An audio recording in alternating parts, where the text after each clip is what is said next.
O te whaatalo whātu I lau whaafunga anga I le nei tai au, ma lole fo lau alo mai au talo o le nei fo I aso lua. E iai lei tu e benefiti ai se vaenga o whanau mai le vai o whanau I wasenga fua I le mawalulunga o tau mawhainga I tutono o potu a onga.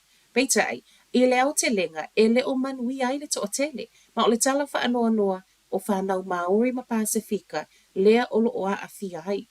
O le asa nafi o whaalau I loa I le fuafuanga fōwolo o taita ia e tangata Maori wa tā ua, o le kōkirihia ma o lea o lo iai whaatasi le matanga luenga wa onga, o taita ai iwi, New Zealand Qualifications Authority, o fiso lo o toa ilo ina o onga, Post-Primary Teachers Association, ma le tele o kulupu. I le taimi nei o le silia ma le valu se fulu pasene wa onga, o le olo o whaonga ina le whainga lea etu ese I whana wa onga, e mawala lalo tau ma whainga I wasenga mawala lalo. Mai peise iwa mawala loai ma o onga e tu ina atu I whanawia, ma atili telengi se ilo lato wola sa ili. O le lua whenua tasi na folisia I lumo le palemia Chris Zipkins a o avelea ma minista wa onga I lea taimi. Fa amaoninga o le leai o se whainga tutusa I le whainga lea etu ese I whanau e vai tau mawhai. Ma whanau wa mawa e tau mawhai tutono potu a onga. Ma o whanau Maori ma Pasifika a toai ma I lato o yeimana onga whapitoa. Lea te lelo lato wa afianga mai fetu una inga nei. O le tau mawhainga na whaalawi loa na nafi, o lo o sauai o le tau sanga I lua fetolu se fulu, e ta tau wono o atu iai ua le o toe wha o ngā ina ia o ngai tutono New Zealand. Mai I lato o lo o tu whaatasia, e lava lea taimi mo tā penanga ai mai se lava I wha ia onga. Ua maua le minister fo o leo. O le afiafia na nafi na whaamauti no mai ai ele li pa le mia Chris Hipkins, ua filifilia Jenny Anderson e na te wa aial matanga luinga o leo. O Anderson na vei masui o le Labour mai le lua afe ma le tolu, ma o se tasi o minister ai fo le kapeneta e peo na whaatu a whaatau tō ai I le masina tālu ai. Ina ua whailua mai le whaatu langa na fo le kapeneta Chris Hipkins ina ua tūlai mai e suia Jacinda Ardern. O le whaiunga na whailua mai le palemia na lo ia I lava I lea taimi ana nafi, ma o se tasi na tā ua e le palemia I te le tausanga o ngā lua I le matanga luenga o leo, ma e lava lo na malama. Talo fa Samoa, wa ule nei o kasfuti alu, a wale suia le ngila ula ule kio. A eva mai ina se furu lima iwa kolu, a mo, Radio Samoa, vevela a.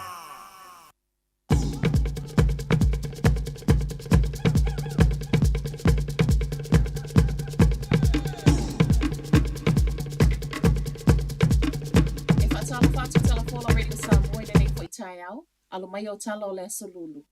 E tala tomua. Ripotia mai o grain le fasi o tio se tasi o fita New Zealand.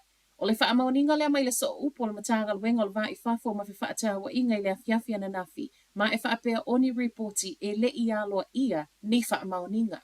E reportia le tio New Zealand e whaapea o lea fita na maliu a o iai le taua I le tui sa sa o Ukraine. Ma o le to atolu ai leo fita New Zealand mani liu a o iai le taua Ukraine le ana amata mai a Februari o le tausanga tālu ai.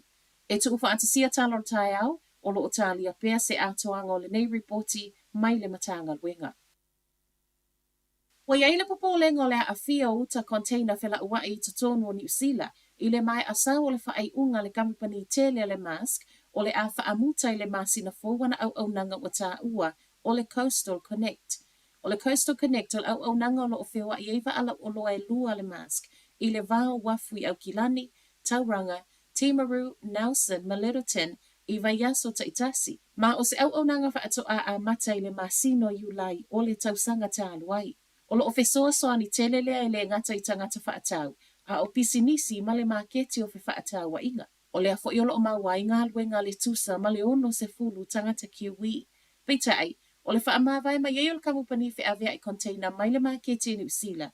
O se whaanoa noanga lea e le ngata I ngā luenga o le a awhia ai, a o le tamau a ingo New Zealand ma e le tau mate, o le a awhia ai fo I ma le tau o loa ma au nanga.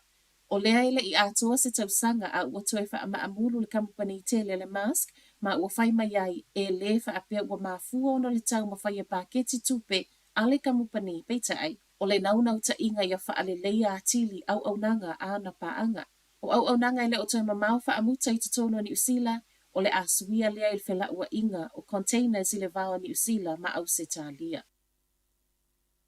Ua tau no ole waalele lona lua le amia New Zealand ma ole o ngā totono o le tausaga o loo whaamoemoe e tatau o na amata whaao ngā umai. O le aso na nafi na o atuai le minista o puipuinga Andrew Leto le Manawatu i le nofoanga o loo whaamautu wai wa ale amia moli mawina le to aitau nu umai Amerika o le waalona lua.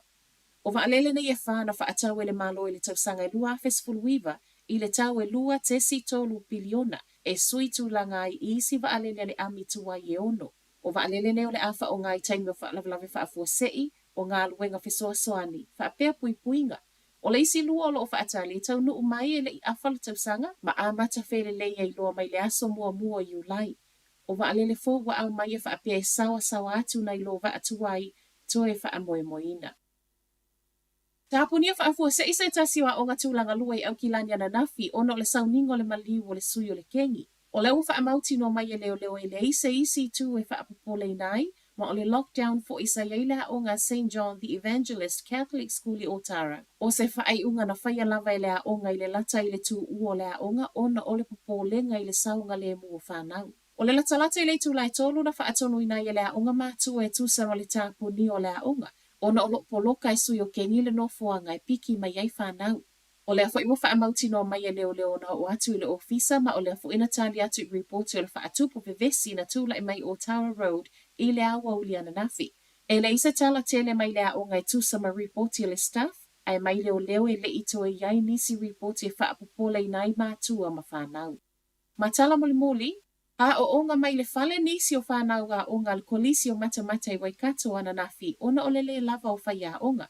O le vasenga se fulu, le ana o nga mai le fale ana nafi ma o sa wai male lapata inga, e le umai i.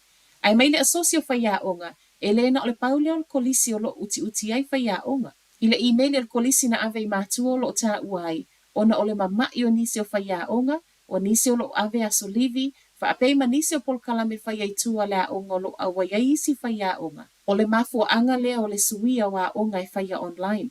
O le tae o nei o lo toi fo i umai whanau nei ea o ngai tutono o potu a onga, ma o se suinga wa iai le popolenga o nisi wa sau i le mai o le solo te te le whaia onga na whaia le vai aso tāluai, e pei ona whaelonga fesili ai pia nei pei toi whaia se isi te te le i le aso lulu o le vai aso a sau. O tala na o le nei tae au, manuia le nei aso.